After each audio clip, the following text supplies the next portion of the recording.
Alien man abandoned his dirty heritage, wife at my door. Now we share the same bed.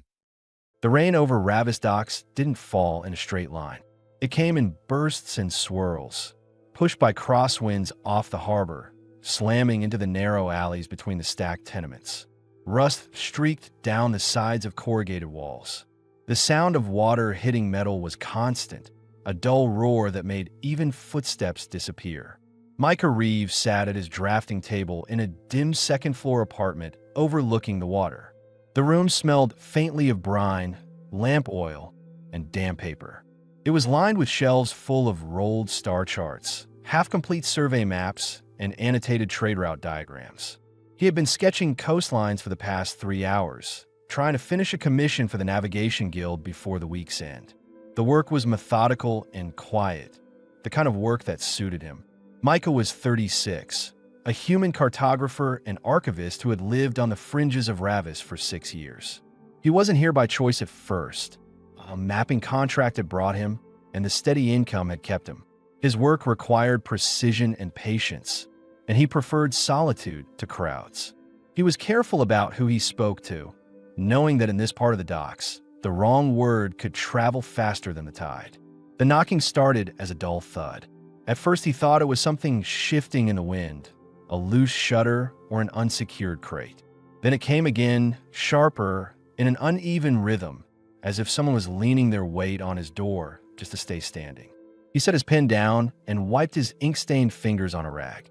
The rain had picked up again, rattling against the glass.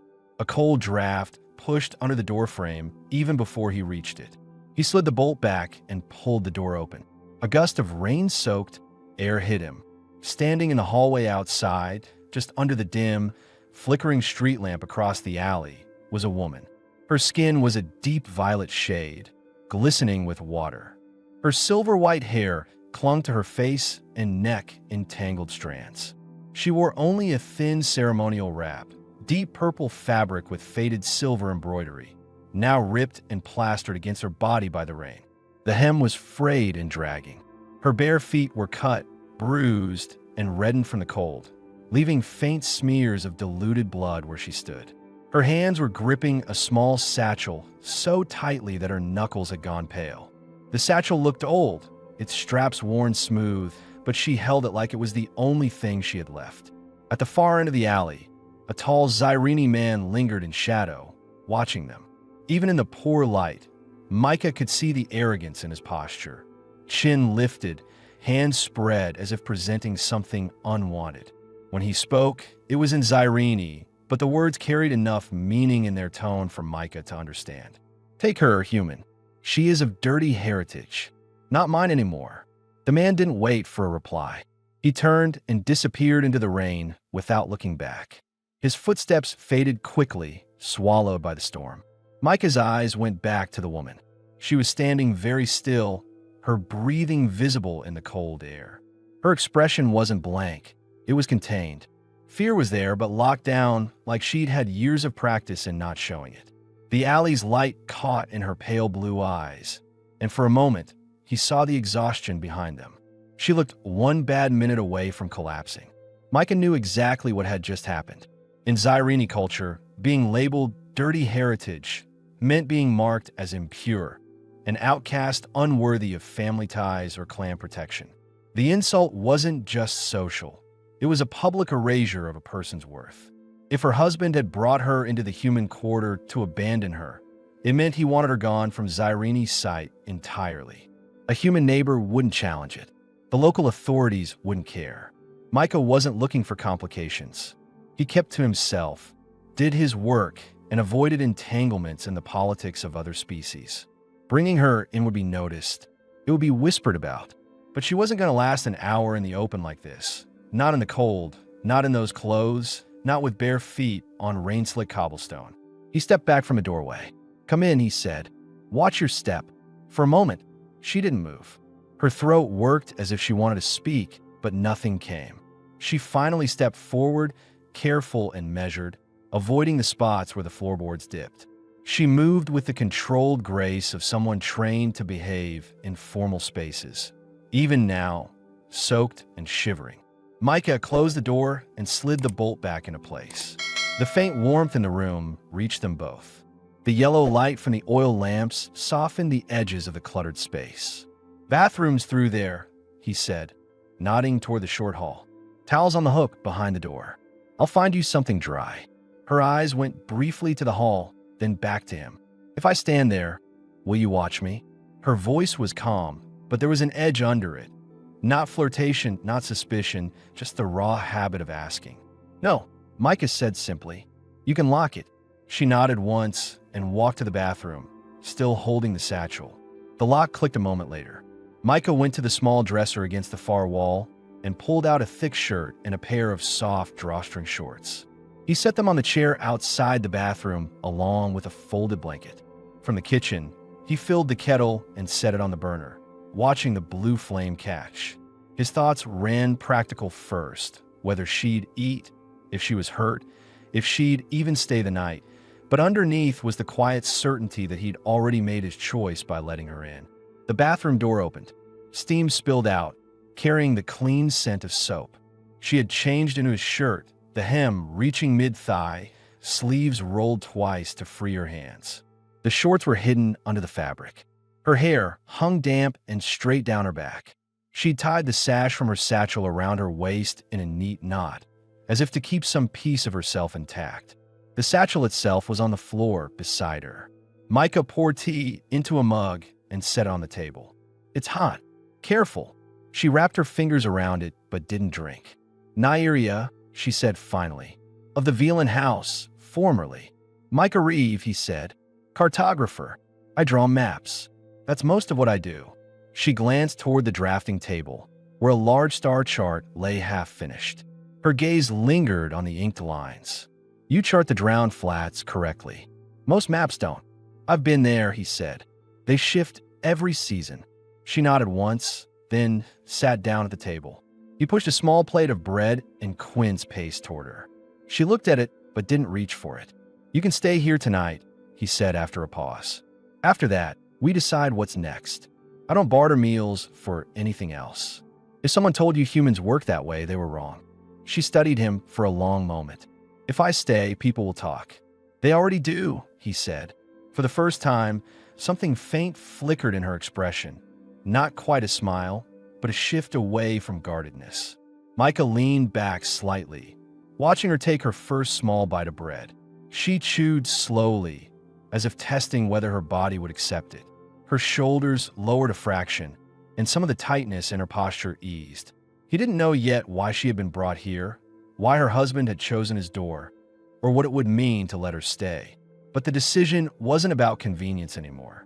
It was about the fact that she was here, wet and cold, and leaving her outside wasn't something he could live with. Outside, the rain kept falling over the harbor. Inside, the air was warm, the tea steaming, and for the first time since she arrived, Nyria's eyes weren't on the door. They were on him. The tea had gone lukewarm by the time Nyria set the mug down. She rested both hands on the table for a moment, fingers pressed flat, as if she needed the solid surface to steady herself. Micah watched the way her eyes flicked from the bread to the window to the satchel near her feet. It was the same scanning pattern he'd seen in seasoned travelers entering a strange port, a habit of assessing the exits, the valuables, the threats. She seemed calmer now, but not at ease. He noticed the small tremor in her right hand when she reached for another bite of bread, how she quickly switched to her left, as if to hide it. Micah broke the silence. "Was this the first time you've been in the human quarter?" Her eyes shifted to him, cautious. "No.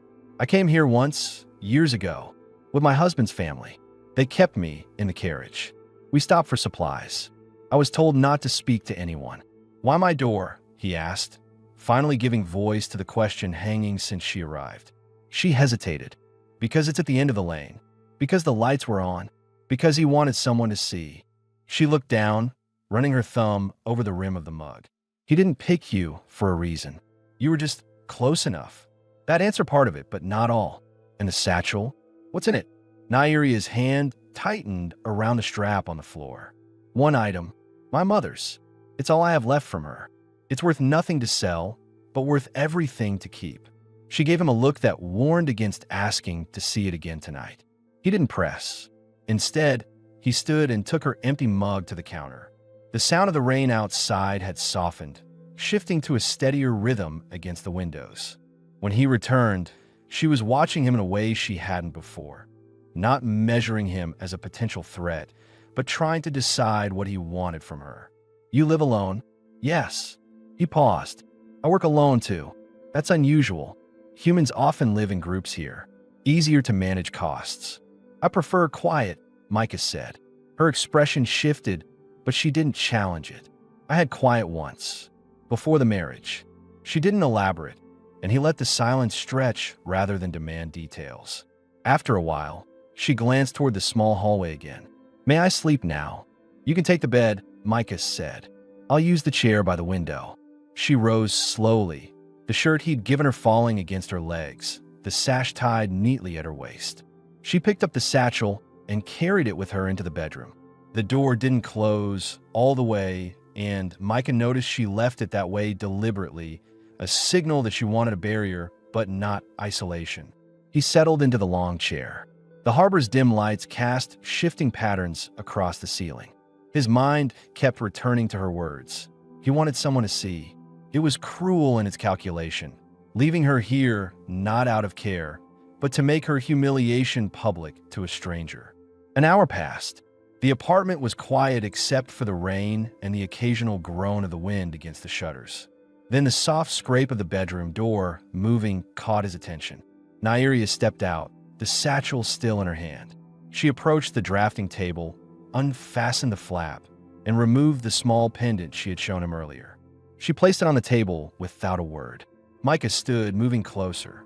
"You're showing me again," he said, not as a question. "I'm showing you properly," she replied, "so you understand why I'm here with nothing else." She tapped the pendant. "This is the only thing I kept when they took me from my mother's home. I learned to read it before I could read books. My father called it useless decoration. My husband told me to throw it away. I didn't." Micah leaned in, examining the precise etched grid and the tide markings. A map. Her eyes stayed on his face. "To anyone else, it's a trinket. To the Orenyi, it's an inheritance. My heritage, the one they called dirty." She took a slow breath. "I think that's why my husband wanted me gone tonight. Not just because of my blood, because I refused to hide it." Micah let that sit between them. It was more than he'd expected her to share on the first night. "You'll keep it here," he said. "No one will touch it." She studied him again, measuring his tone, then nodded. Without another word, she returned the pendant to her satchel and walked back to the bedroom. This time, when the door closed, the sound was quieter. Less like defense, more like she was finally claiming a space to rest. Micah returned to the chair, the smell of rain and warm paper filling the room. The details of the night had shifted something. She wasn't just an abandoned stranger now. She was someone carrying a piece of her history through a place that didn't want her to have it. And whether he liked it or not, that history was now under his roof. For the first time in years, he found himself wondering not how quickly someone would leave, but what might happen if they stayed. Micah woke before dawn, as he always did. Years of early harbor runs and map deliveries had trained him to rise with the first pale light. The storm had passed in the night, leaving the air heavy and cold. He could hear the distant creak of mooring ropes and the slow slap of water against the pier. He sat up in the chair, stretching the stiffness from his back, and glanced toward the bedroom door. It was closed, but the faint shadow of the chair she'd wedged against it was gone. That small change made him pause. He boiled water quietly, not wanting to wake her if she was still sleeping. As the kettle whistled softly, the bedroom door opened. Nyria stepped out, carrying the satchel, but her posture was looser than last night. The shirt he'd given her hung comfortably now, sleeves rolled neatly, the sash still in place. Her hair was dry, combed straight down her back. She stopped when she saw him watching. "You wake early," she said. "Have it," he replied, pouring hot water into 2 mugs.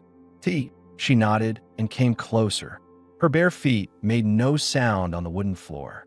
She sat at the table, placing the satchel on the chair beside her, close enough to touch. He noticed she kept it there like someone might keep a weapon within reach. Not out of mistrust toward him, but as a reflex born from losing too much too quickly. They drank in silence for a moment. Then Micah asked the question that had been hanging since the night before. When your husband left you here, did you know it was going to happen? She shook her head once. I thought we were at a family gathering. He told me to wear the ceremonial wrap. In Zyrene custom, that usually means a public event, something formal. Instead, we came to the edge of the human quarter in the rain.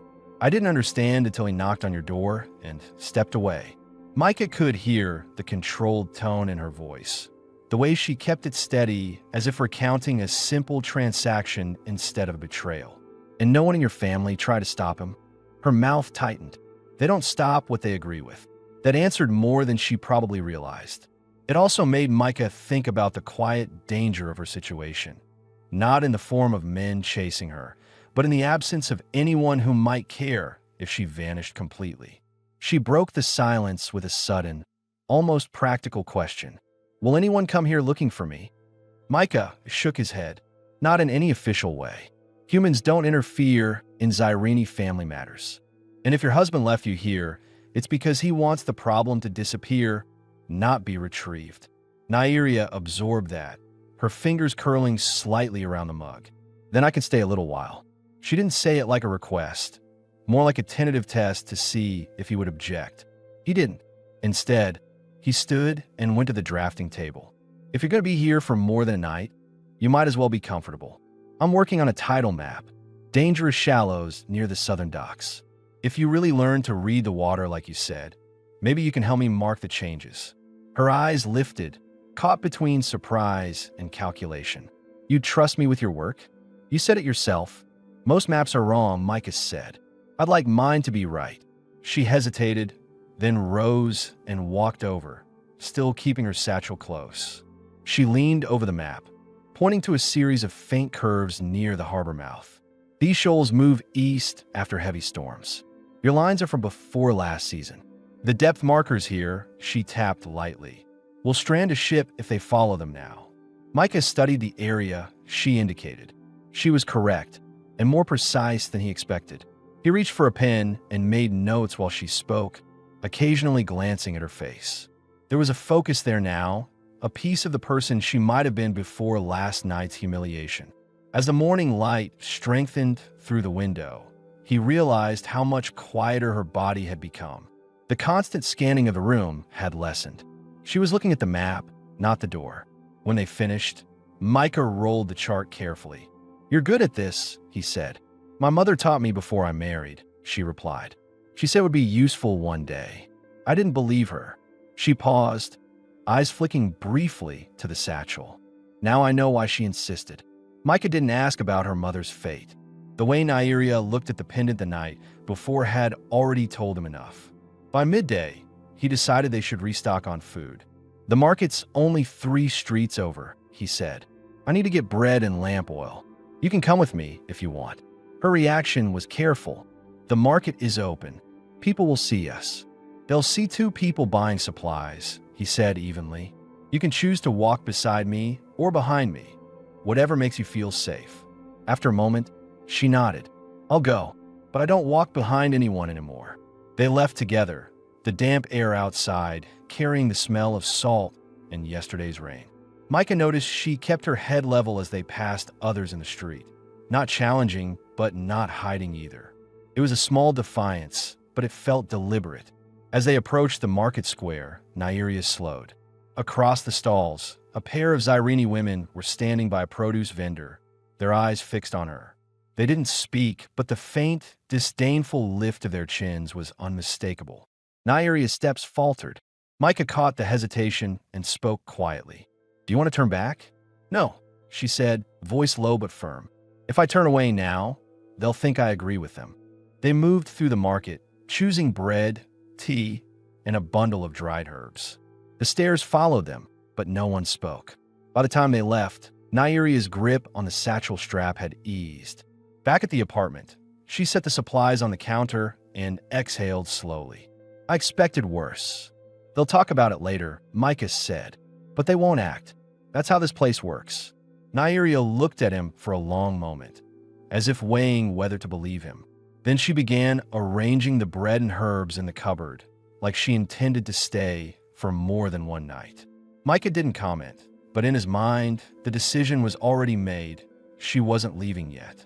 And he had a feeling that whatever had started between them over maps and tea was only just beginning. The afternoon settled into a muted rhythm. The market supplies were stored. The damp air outside had turned still, and the distant hum of the harbor was the only sound under the ticking of Micah's wall clock. Nyria had moved to the window seat with a mug of tea, her satchel resting beside her. She was watching the harbor as if measuring each vessel's route, her eyes narrowing slightly when a trawler drifted too close to the shoal she had pointed out that morning.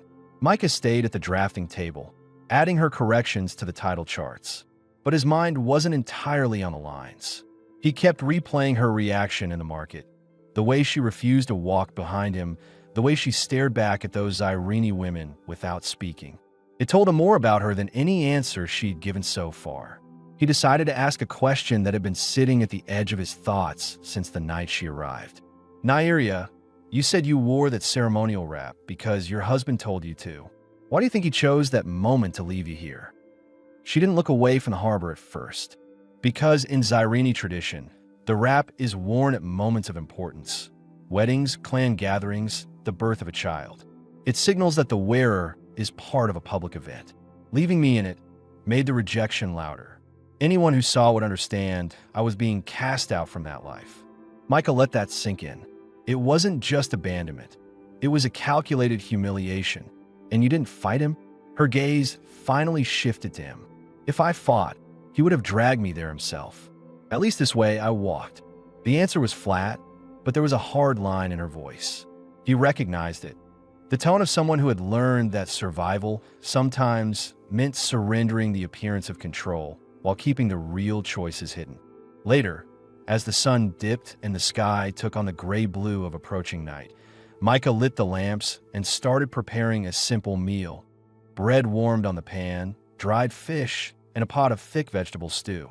Nyria joined him at the counter without asking, her movements efficient but careful, as if she didn't want to take over his space. Do you cook often? He asked. When I had a home, she said. Then, after a pause, in my husband's house, meals were prepared by servants. But I wasn't allowed in the kitchen except to request food. My mother taught me before I married, in case I needed to care for myself. She said, if you can feed yourself, you can choose when you leave. Micah handed her the ladle. Then you stir. I'll get the bowls. They ate at the table, the lamplight soft between them. For the first time since she'd arrived, Nyria didn't rush or pick at her food. She ate in measured, steady bites, her eyes occasionally lifting to meet his before dropping back to her bowl. Halfway through, she set her spoon down. What will people say about you, taking me in? Micah shrugged. That I'm interfering where I shouldn't. That I'm making trouble for myself. And does that bother you? Only if I start to believe them, he said. Her expression shifted in a way he couldn't quite read. Part curiosity, part something more guarded. After the meal, Nyria moved to the window again while Micah cleared the table. Outside, the night air had brought the fog in thick across the harbor. Lamps along the docks glowed faintly, their lights scattering in a mist. She watched in silence for several minutes before speaking. In the market today, those women looking at me, she began. I thought they might speak to you, tell you not to let me stay. Why didn't they? They don't need to, Micah said from the counter. They expect you'll leave on your own. And if you don't, they expect you'll wear down and go quiet enough to disappear. Her jaw tightened. I've been disappearing my whole life. I'm tired of it. Micah turned toward her. Then don't. Stay where you can be seen. For a moment, neither of them moved. Then Nyria looked back out at the fog. That's dangerous advice here. Maybe, Micah said, but so is giving up. The room was quiet again, but the air between them felt different. A little less like two strangers sharing a roof, and a little more like two people circling the edge of an unspoken agreement. As the night deepened, Nyria rose from the window seat and took her satchel to the bedroom. Before she closed the door, she paused. Tomorrow, will you show me more of your maps? The ones you don't give to the guild. Micah studied her for a moment. If you want to see them, You will." She gave a small nod and disappeared into the room, the door clicking softly shut. Micah sat back at the table, staring at the lamp flame. The unanswered questions were still there. About her family, about why she'd been able to keep the pendant when she'd been stripped of everything else, about whether her husband might still have some hold over her life. But for now, they could wait. Tonight, the only certainty was that she had not left, and he found he was already adjusting to the idea of her presence, and to the quiet shift in the apartment that came with it. Micah woke to the faint creak of floorboards and the quiet rustle of paper. The room was still dim, the lamps unlit, but a thin line of early light leaked through the shutters. He sat up in a chair and found Nyria standing at the drafting table. She wasn't rifling through his work, she was just looking. Her hands hovered over a set of rolled charts, fingers brushing the edges without untying them. "You're awake," she said without turning. "I'm a light sleeper," he replied, pushing the blanket aside. "You could have asked. I didn't want to wake you. I only wanted to see which maps you keep closest." Her eyes moved to the 3 rolls set apart from the rest. "Those are the ones you don't show the guild, aren't they?" Micah stood, walked over, and unrolled the top one. The map revealed a stretch of coastal water, drawn in sharp black ink, with certain areas left deliberately incomplete. "These are my private copies. Not for sale, not for trade. They're accurate, too accurate. The guild would sell this information to whoever pays the most. Some routes are safer when not everyone knows about them." Nyria studied the lines. "You protect people with these." "I protect the information," he corrected. "People choose what to do with it." She glanced at him, reading the meaning behind his words. "You think it's the same for me and the pendant?" Micah didn't deny it. "It's not just a keepsake. You said your mother taught you to read it before books. She was preparing you for something." Nyria's gaze fell to the pendant at her neck. She had begun wearing it openly now, the chain half hidden by a shirt, but the metal visible when she moved. "She wanted me to know where we came from. The Arini side of my blood. Zyrini schools taught me everything except how to be proud of that." She took a step back from the table, almost self-conscious. "When my husband learned what it was, he told me to throw it away. I refused." Micah's voice stayed level. "That's why he brought you here. Not just the heritage, the defiance." She nodded once. "Zyrini women are expected to obey for the good of the house. Disobedience is tolerated only if it can be hidden. Mine couldn't be." For a while they stood over the map in silence, the smell of paper and lamp oil between them. Micah felt the pull of questions he hadn't asked, whether she had anyone left, whether she was certain no one would come for her, but decided those would come in time if she wanted them to. By late morning, the fog outside began to lift, revealing the ships in the harbor. Nyria helped prepare food again, moving more easily into space now. She no longer asked where things were. She simply opened the right drawer or cupboard. It struck Micah that she was starting to move as if she had a place here, not just a temporary refuge. When they sat down to eat, Nyria broke the quiet first. "In the market yesterday, I noticed you didn't introduce me.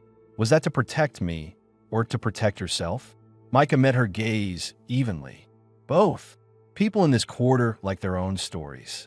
I wasn't going to give them one to spread." Her lips pressed into a faint line, as if deciding whether to be satisfied with that answer. "You could tell them I'm a guest. You could also tell them I'm your companion. That last one would change how they treat you," Micah said, "and not for the better." A flicker of something, amusement, maybe, crossed her face. "So I remain unnamed." "For now," he said. The rest of the day passed in a quiet routine. Him charting, her sorting old notes into labeled bundles, both of them sharing small observations about the work. It wasn't comfortable in the easy sense, but it was steady. The air between them had shifted from guarded to measured, the kind of distance that could close without warning. That night, as Micah doused the lamps, Nyria lingered by the window, looking out at the dark water. "If I help you with the maps," she said, "if I work with you, would that make me harder to get rid of?" Micah paused in the doorway to the bedroom. "You're already hard to get rid of." Her head turned slightly at that, but she didn't answer. She pulled the curtain closed, then crossed the room with the pendant catching the last glint of lamplight before it went dark. The next morning, the weather broke.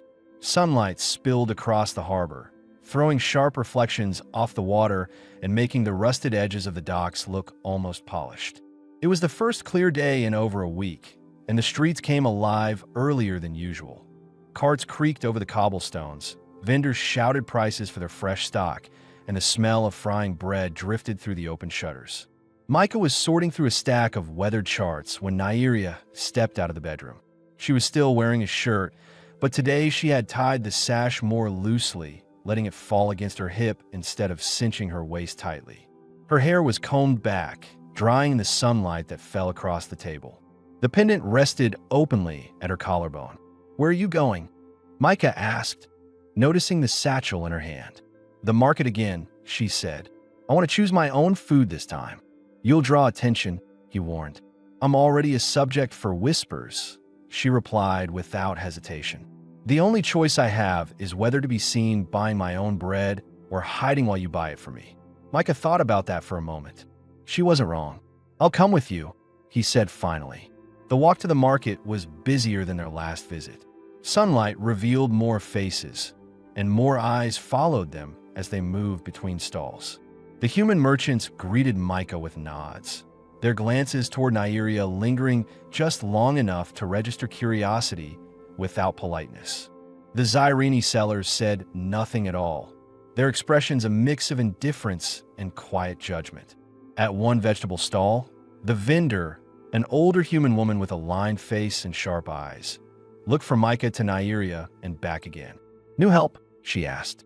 "She's with me," Micah said flatly. The woman's eyebrows lifted a fraction, but she didn't push further. Nyria, however, caught the undertone. Her jaw tightened, but she kept her voice even when she asked for a bundle of green herbs. As they moved on, she leaned closer to Micah. "With me," she repeated quietly. "Not my friend or my guest. Just with me." "That's enough for now," he said, eyes scanning the crowd. Too much explanation only gives them more to talk about. Halfway through the market, they passed two Zyrene men standing beside a stack of fishing crates. One of them murmured something under his breath in their own language. Micah caught only a few words, but the mocking tone made the meaning clear. Nyria's shoulders stiffened, but she didn't break her stride. By the time they reached the far end of the stalls, she stopped abruptly, turning to face him. "Do you hear it?" "Hear what?" "The way they say nothing," she said. "It's worse than open insult. At least when someone spits on you, they acknowledge you exist." She gestured toward the square, her voice low but sharp. "This is a way of erasing people without having to touch them." Micah studied her face, the controlled anger, the quickened breath. He realized this was the first time she'd spoken openly about how it felt to walk through this place. "Then we don't give them the satisfaction," he said. "We keep going until they have to look at us." They returned to the apartment, carrying their purchases in silence. Once inside, Nyria set the bags down and went straight to the window, staring out at the harbor as if she needed the open view to breathe again. "Today was harder than yesterday," she admitted after a long pause. "I thought I could ignore them, but every glance, every silence, it stacks up." Micah leaned against the counter. "You've been here 2 days. They'll keep testing you. The only control you have is how you respond." She turned toward him, her expression thoughtful. "And you? Does it bother you that they'll think you've taken in someone like me?" "Let them think whatever they want," he said. "Their opinions don't keep me alive. My maps do." That earned him a faint smile, the kind that wasn't about amusement, but about recognition. Later, as they prepared a meal together, Micah noticed she was moving more comfortably in his space, brushing past him at the counter without hesitation, reaching over him to take a bowl from the shelf. The quiet between them had shifted again, now threaded with a subtle awareness of each other's presence. After dinner, Nyria picked up one of his private maps and studied it by the lamplight. "I've been thinking," she said, "if we work together, you could have the most accurate charts on this coast. But it would mean letting people know I'm part of it. My name would be attached. That would make you more visible," Micah said. "It would also make it harder for them to pretend I'm gone," she replied. He didn't answer right away. Instead, he looked at her standing there in the warm light, her pendant catching the glow, and understood that she wasn't asking for permission. She was telling him her plan. When she finally met his eyes, he said, "Then we do it, on our terms." For the first time, Nairia's expression fully softened, not into relief, but into something steadier, the beginning of trust. The following week settled into a quiet but deliberate routine. Every morning, Micah cleared space on the drafting table for Nairia, rolling out 2 or 3 charts at a time. She worked with a steady precision, marking currents, shoals, and shifting sandbars with the fine-tipped pens he trusted only for important work. Her handwriting was careful but distinct from his small, measured script that hinted at formal training. By the 3rd day, Micah no longer had to check her annotations. She was always correct and often spotted changes he would have missed. The trust in her skill grew silently between them, but it wasn't just professional. There was an unspoken understanding forming in the way they worked side by side. No wasted movements, no unnecessary words, and the occasional exchange of a glance when something on the chart demanded focus. Outside the apartment, the whispers had shifted. The merchants in the market still looked at them, but the stares carried something different now. Not just judgment, but curiosity. A human cartographer working openly with a Zyrenia woman was unusual enough to notice. The fact that she appeared daily with him, carrying charts or supplies, made ignoring her impossible. One evening, Micah returned from a short trip to the docks to find Nairia at the window. She wasn't looking at the harbor. She was watching the street below. They were outside again, she said without turning. Who? The same 2 women from the market. They didn't speak, just stood there long enough for me to notice, then walked away. Micah crossed the room, stood beside her, and scanned the street. Empty now, just the glow of lanterns and the occasional passerby. "They want you to know they're watching," he said. Nairia finally looked at him. "It doesn't frighten me. It's just tiring." Micah considered his words carefully. "If you're going to stay here and work with me, you need to decide how much of yourself you're willing to show them." "I've decided," she said quietly, "but I need to know something before I take the next step." He waited. "Why did you let me in that night?" she asked. "You didn't know me. You didn't know what trouble I might bring. Why not close the door?" The answer came without hesitation. "Because I couldn't walk past someone in that state and pretend I didn't see it. And because I'm not afraid of what people here think they know about me." Her eyes stayed on his for a long moment, searching for any sign of performance. Finding none, she nodded once, as if confirming something for herself. That night, the harbor wind picked up, rattling the shutters. Power flickered twice before cutting out entirely. The lamps went dark, and the apartment sank into a dim half-light from the street outside. Micah lit a small oil lamp and set it on the table. "It's only the district grid. They'll have it running again by morning." Nairia stepped closer to the warm circle of light. Without the steady hum of the heater or the glow of the lamps, the space between them felt sharper. She was still in a shirt, sleeves rolled, sash tied loosely. Her hair, unbound for the night, fell forward when she leaned over the table to look at the map he'd left out. "You know," she said, tracing a finger along the inked coastline, "when I first offered myself to you that night, it wasn't because I wanted to. It was because I thought it was the only way you'd let me stay." Micah's voice stayed low. "And now?" She looked up, her face lit by the small flame. "Now I know I don't have to, which means if I did, it would be because I chose to." The silence after that was heavier than the air outside. Micah didn't move toward her, but he didn't step back either. He let her decide. Nairia reached out, resting her hand on his forearm. A slow, deliberate touch, not seeking permission, but giving it. He felt the faint tremor in her fingers, not from fear, but from the weight of the moment. She didn't speak again. Instead, she turned and walked toward the bedroom, leaving the door half open behind her. Micah stood there for a few breaths, the sound of the harbor faint through the walls, the oil lamp casting its narrow glow across the maps. Then he followed. Inside the room, the light from the lamp barely reached the bed. She was sitting at the edge, the pendant resting against her collarbone, her posture calm but unguarded for the first time since he'd met her. When he sat beside her, she didn't flinch. Her hand found his again, fingers threading through, holding, not pulling. The decision had already been made, not by words, but by every day they'd spent working, walking the market, and refusing to be erased. The sun rose into a pale blue sky, the harbor quiet except for the occasional call of gulls. The district grid had come back on in the early hours, and a soft hum from the heater filled the apartment again. Micah woke to find Nyria already up, standing by the window with a mug of tea in her hands. She had opened the shutters, letting in the salt-heavy breeze. She didn't turn when she heard him move. "It's a clear day," she said. "The water looks calm." Micah stepped beside her, taking in the view. From this height, the market square was visible. Small clusters of people were already forming around the first stalls to open. Some of the same merchants who had once stared at them now glanced up at the window, their expressions unreadable. "Do you want to go out today?" Micah asked. "Yes," she said, without hesitation. "But not just to the market. I want people to see us working together." She turned to face him fully. "I've been thinking about what we talked about, attaching my name to the maps. If we do it openly. No hiding." Micah searched her expression for any sign of uncertainty. There was none. "Then we'll need to make it official." They spent the next hour preparing. Micah pulled a large, freshly completed chart from the table, a full map of the southern shoals with updated tide markers they had both worked on. Nyria signed her name in the lower corner, the sharp strokes of her handwriting standing out against his broader script.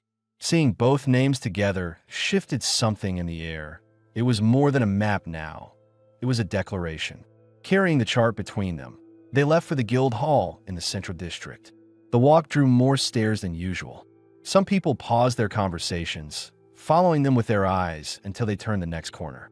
Nyria kept her head level, her pace steady, the pendant catching sunlight with each step. The guild hall was busy, clerks moving between desks, members reviewing charts, the air thick with the smell of ink and salt. Micah approached the main desk, laying the map out flat. "Updated shoals," he said. "Verified changes after the last storms. And this is Nyria. She's my partner in the work." The clerk, a wiry man with a perpetually furrowed brow, looked from Micah to Nyria, then down at the map. "Your partner?" "That's right," Micah said evenly. The man studied the chart, noting the dual signatures. He hesitated, then nodded once. "We'll record it as submitted by both of you."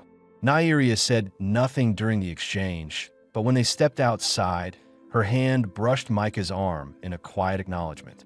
The walk back to the apartment felt different. The same Zyrene women who had watched her before were in the square again.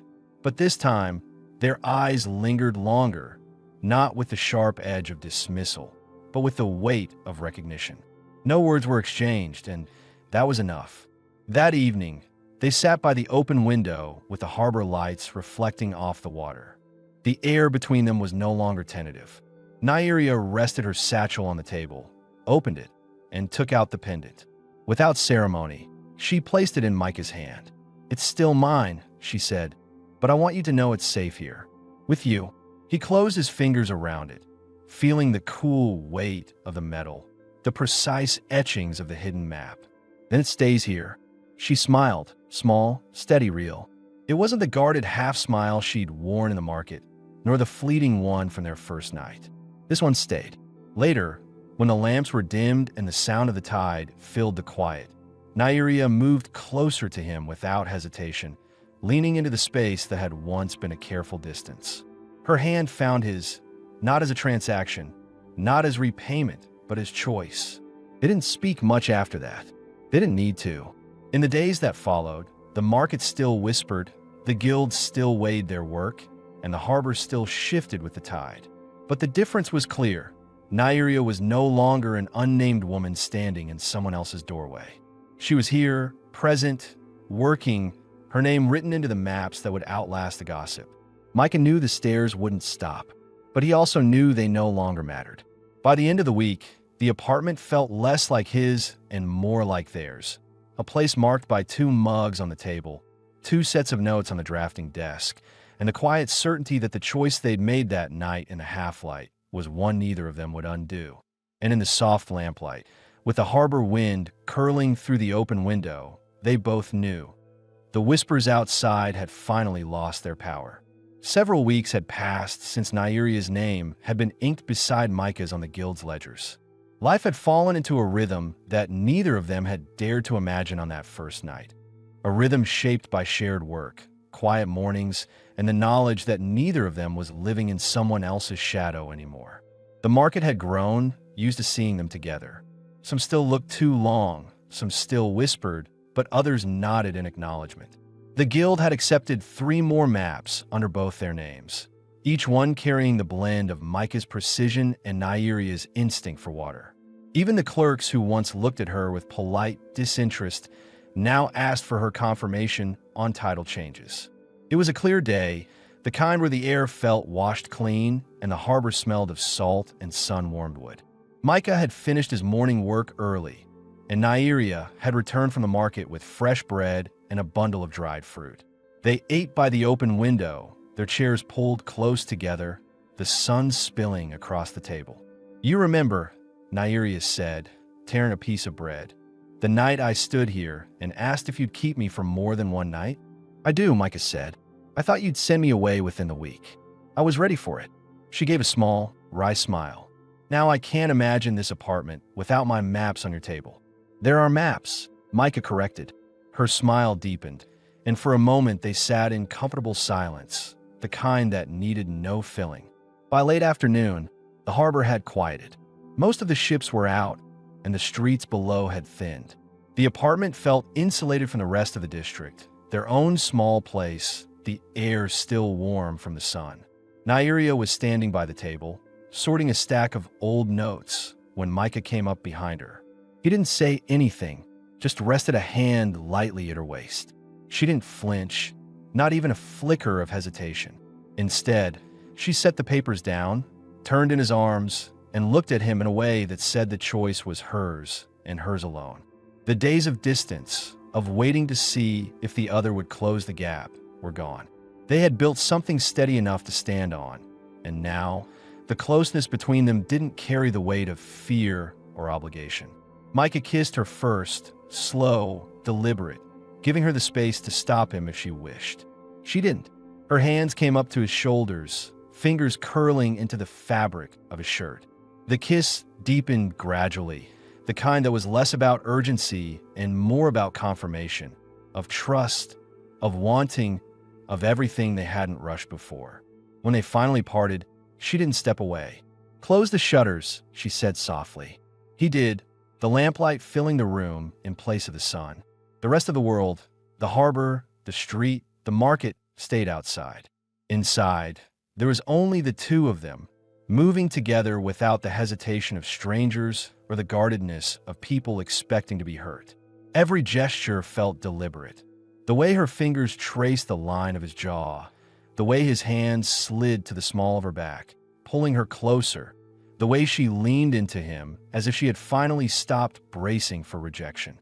Clothes loosened, the air between them warm from their nearness, the scent of her skin mixing with the faint salt still clinging to his shirt. They didn't rush. There was no debt to settle, no bargain to uphold, only the slow unfolding of something they had built day by day, chart by chart, look by look. When they finally came together, it was with the unspoken understanding that this was not the start of something uncertain, but the continuation of what they had already chosen. Later, they lay in the quiet, the lamplight casting soft shadows across the walls. Nyeria rested her head against his shoulder, her breathing slow and steady. "Do you still think I might leave?" she asked. Micah turned his head to look at her. "No, and I don't think you do either." She smiled, not the guarded half-smile of their first days, but one that stayed steady and sure. The tide shifted outside, the harbor settling into its nighttime rhythm. The maps on the table would wait until morning. Tonight, there was nothing to mark, nothing to correct, nothing to measure, but the quiet certainty that they were exactly where they were meant to be. And this time, there would be no more doors closing between them.